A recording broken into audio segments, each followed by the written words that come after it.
cash bar then, Brad? So, how about a hand for Brad Malone? I mean, I tell you what, these are fun events to put on, but they're long days, and I think Brad's been planning this one for several weeks. Actually, Brad, don't step away because I have something for you. Come over here, Brad Malone.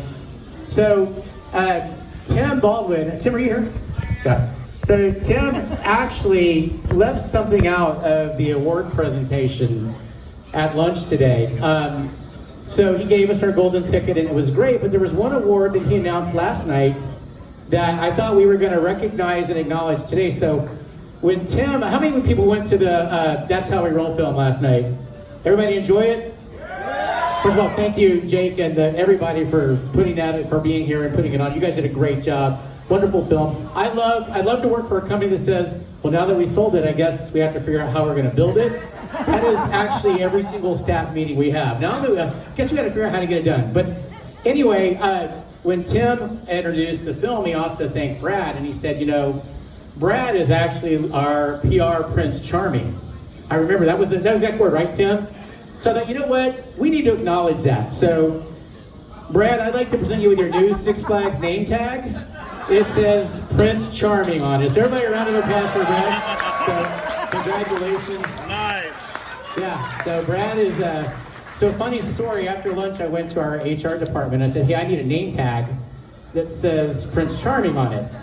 And the young lady looked at me like I was crazy. I said, I know it's odd, I know it's strange, but I need a silver name tag that says Prince Charming on it. And so she goes, oh, okay, Ron, I'll go do it for you. So she goes back into the back and I hear her working away. And after a couple of minutes, she comes back and says, do you want to have Park Present on it too? And I realized that she thought I was asking for that name tag for me. So, I thought, oh, no. I don't have that big of an ego. But you know what, as a matter of fact. So anyway, thank you, Brad, and the whole marketing team for helping us put this event on. Thank you so much to our food and beverage team. They've done an amazing job with food, lunch, cocktail receptions.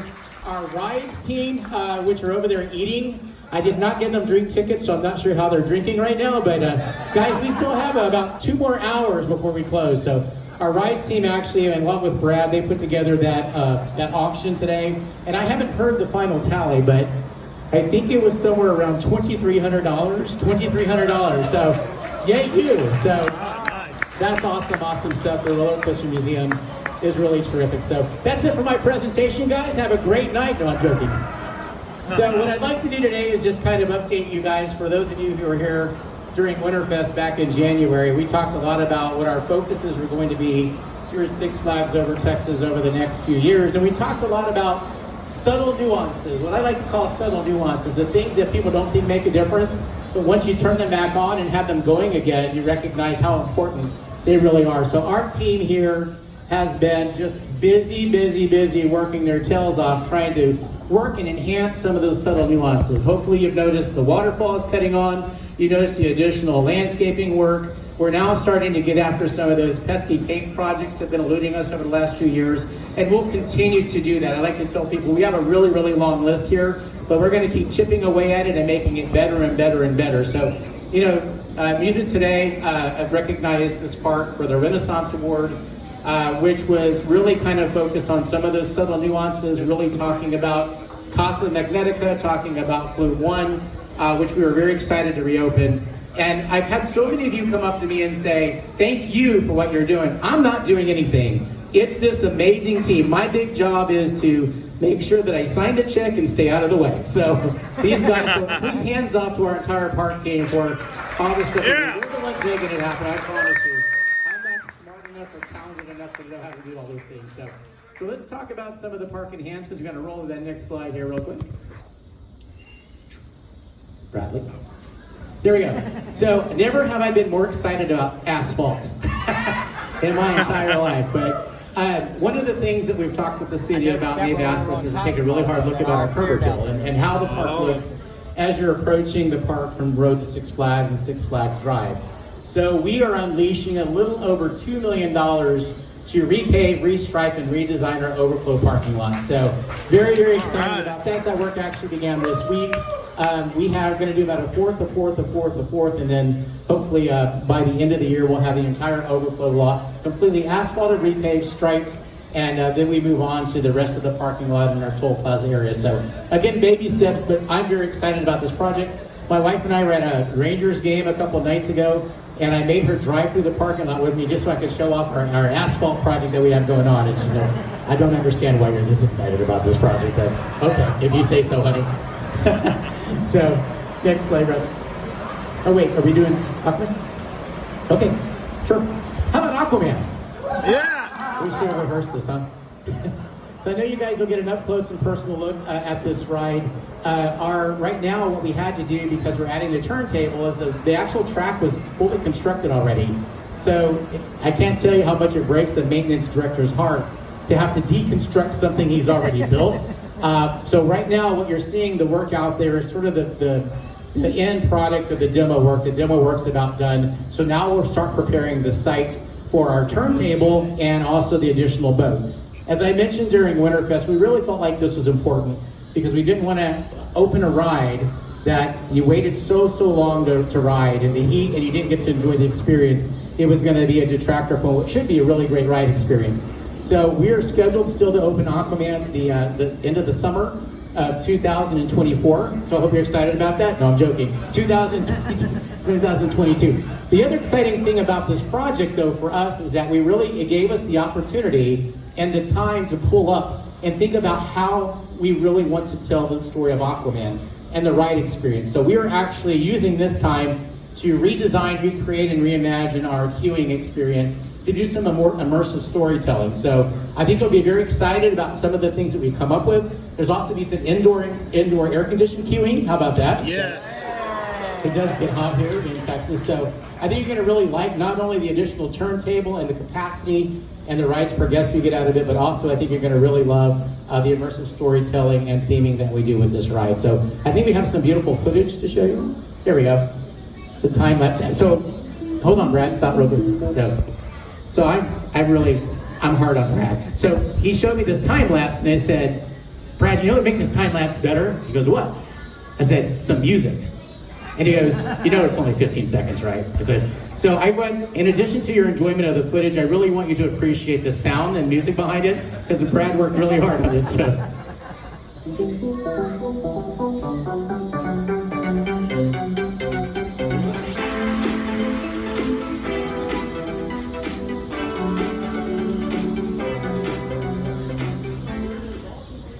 How about that music? Yeah. What did you like more, the music or the footage? You can tell Brad the truth after that. I don't know. I think there's some additional pictures and photos for you to enjoy as well. So you guys will actually get an up close and personal look at the construction site and behind the scenes of the Aquaman construction tomorrow morning, I believe. Now, one of the questions that we've got is, you notice that little circular ride in the left-hand corner, that's the Bucket Blaster as part of the Buck Bunny Boomtown themed area. When we decided to do the turntable and additional boat, we actually realized that the spur track was going to encroach the Bucket Blaster ride. So I know a lot of people got upset because they saw that from the train, the ride kind of in pieces and thought that we weren't going to put it back in. I promise you that ride's going back in the park. So don't worry about it. It's a water ride. We need as many water rides as we can get in this park. And I know kids and families love that ride. So we will relocate that along Big Bend Strip for 2022 as well. So that's the picture of actually where the turntable is going. So you see how the track was connected there. We had to take the track out and also do demo work on the foundation.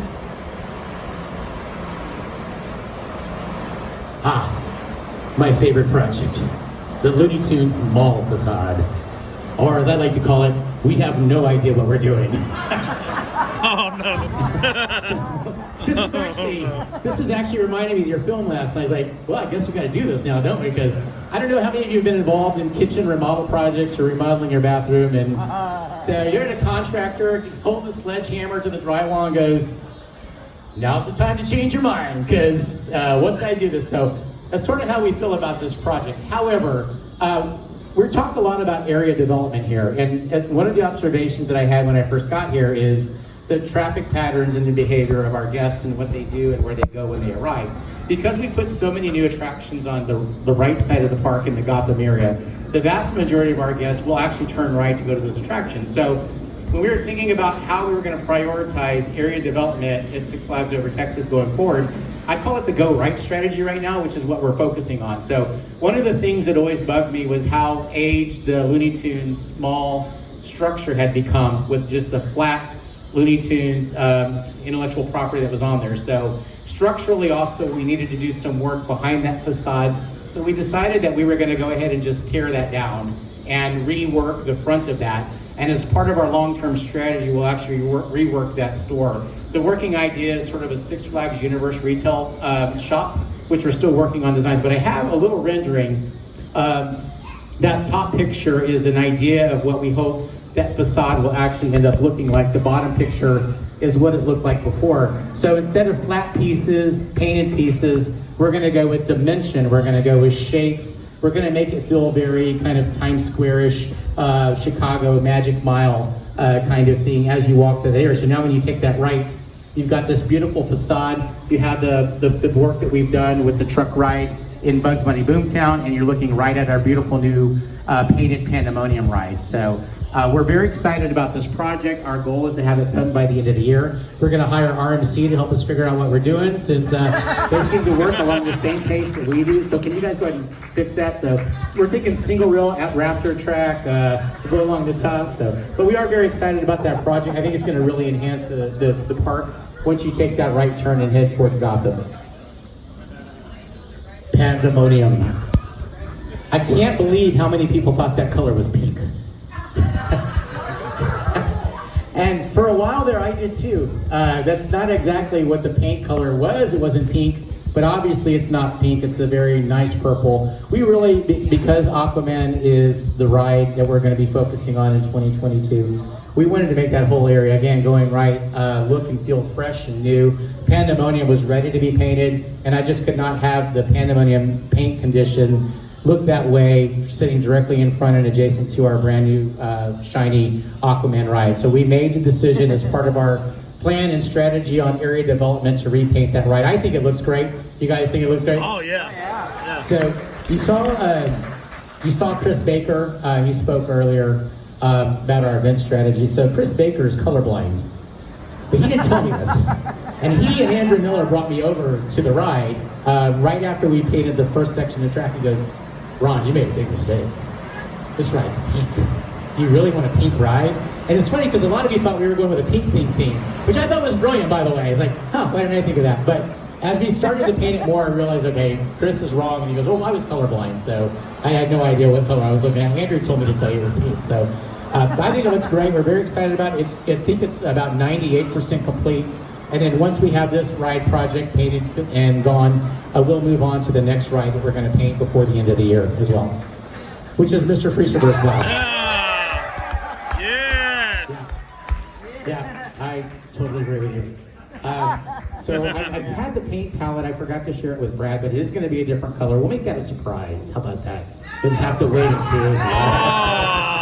You'll have to wait and see. It will not, the track color will not be the same color it is now. So it'll be more traditional Mr. Freeze colors. We'll start that work right after Fright Fest, and our goal and plan is to have that completed by the end of the year. So by the end of 2021, we'll have painted Pandemonium, and we will have painted Mr. Freeze Reverse Blast, and then we'll turn our attention to Batman. So we are working on the painting, I promise you. I promise you we're working on getting everything painted. My goal is by the end of 2023, we'll have all of our major rides painted and with a brand new fresh coat of paint. So very excited about that. What are we doing with Batman, Brett? I have 3 minutes? Oh. What's the signal? 3. What? The third ride? I know what we're doing with Batman, I'm just joking with you.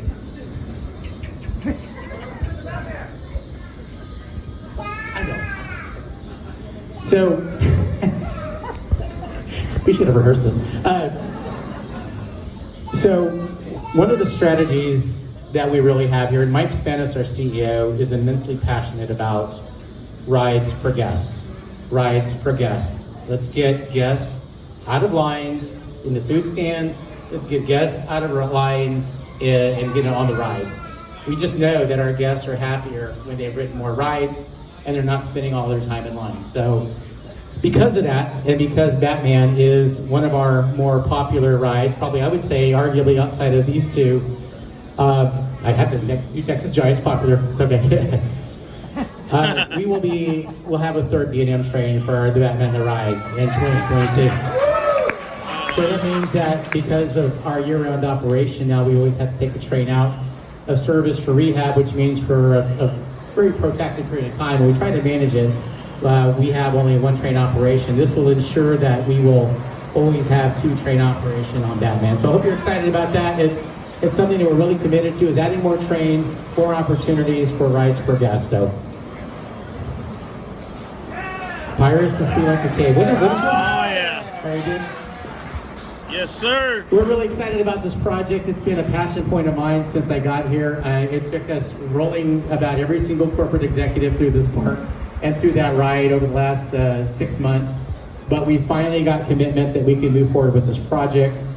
We will begin work on that. Our maintenance and construction team has done what they did to prepare the site. So Magic in the Sky, which I don't know if you're familiar with them, they're the ones who actually did Spelunker Cave. They did all the queue work with the Joker ride in San Antonio, as well as Daredevil Dive. They do haunted houses. They're really, really good at what they do. They're bringing a cast of thousands here starting on Monday to begin work on the Spelunker Cave ride. So our goal is to have it open January, February of 2022. So we're very excited about that. I hope you are as well. We're going to add a moving station for ride capacity. We're going to try to do everything we can to get as many people on that ride and through that experience as we possibly can. Believe it or not, and these are the kind of high-level conversations I'm having in my office right now. It's like, how long does a Spelunker nose need to be? What will make our guests happy? We want a short Spelunker nose or a long Spelunker nose? What do the eyes need to look like? Should they be bulgy and buggy, or should they be flat like the old Spelunkers? I literally have, and I should have put a picture, I have a 4-foot Spelunker in my office, which scares the crap out of me every time I open my door because I forgot he was in there. So anyway, we're very excited about this project. We've got one little picture of what the ride entry is going to look like, which is right there. So what you don't see there is that we're actually going to do more thematic work and immersive storytelling in that whole corridor and midway leading up to the opening of the cave ride. So we're going to recreate really kind of some storytelling there and refresh the way that whole area looks as you walk into the queuing. And if you're riding the Pirates ride in San Antonio, the queuing will be very similar. It'll be very storytelling, be very dimensional pieces, so you don't feel like you're actually waiting in line for a ride. You're actually being told the story of what you're getting ready to experience. So we have a lot of work to do, but we've got a great plan. We've got a great team that's on it, and we're going to work as hard and get it done as quickly as we can so everybody can enjoy that ride in 2022. I don't have any questions, Brad. So that's it for my presentation. Other than what I want to say before we go to Q&A is that I really do appreciate everything that you as enthusiasts do for our industry, not just Six Flags Over Texas. You guys, you are really what help us figure out what we need to do next. Your excitement, passion, knowledge, energy for what we do. I always say you're our most ardent fans. You can sometimes be our harshest critics, but we need that. And we appreciate that feedback. We appreciate the constructive criticism. It just ultimately makes us better. But thank you guys so much for spending your day with us today. We've had a lot of fun. We always have a lot of fun with our enthusiast groups. Really enjoy having the ACE group out here. So please continue to come back. I hope you enjoy your day tomorrow. We've got some fun stuff, some ERT, I believe, or not ERT. Do you have ERT tomorrow? Yeah, we do. And then we're doing the behind-the-scenes construction tour of Aquaman, and I think we're closing it out in Southern California. Anybody see Love at First Strike show? Oh yeah. How cool was it to be back in Southern Palace, right? And I don't know if you've seen the Hell's Bell show yet, but it's a different kind of show, but it's really very, very well done. I think our vocal talent this year is as good as I've ever seen it, so I hope you feel the same way about our shows. So I am happy to take some questions. As a fan from the 60s and 70s growing up here, it is so great to see all the stuff y'all are bringing back and the things like that. So I just wanted to say keep up the great work. We really appreciate it. Thank you very much. And again, this team has just worked really, really hard. And what a great year to bring some of that stuff back too for our 60th anniversary. So it just makes me worried about what we do for the 65th. We need to close some stuff down so we can bring it back in the 65th. Sorry, you had a question. What was your question? Why are we having evening ERT this year? I think initially, what's that? Why not? Yeah. So I think as Brett and I were talking about this, is that I think originally we were scheduled for 10 o'clock close tonight, which would have pushed us well past 11, almost midnight doing ERT. So I think the feeling was that we would do ERT in the mornings. We did change and modify our operating hours just based on some issues we had in the park last weekend. So in hindsight, we probably should have had it, but we didn't know we were going to do the 9 o'clock close tonight. So next time, duly noted, we'll have some evening ERT. Yeah.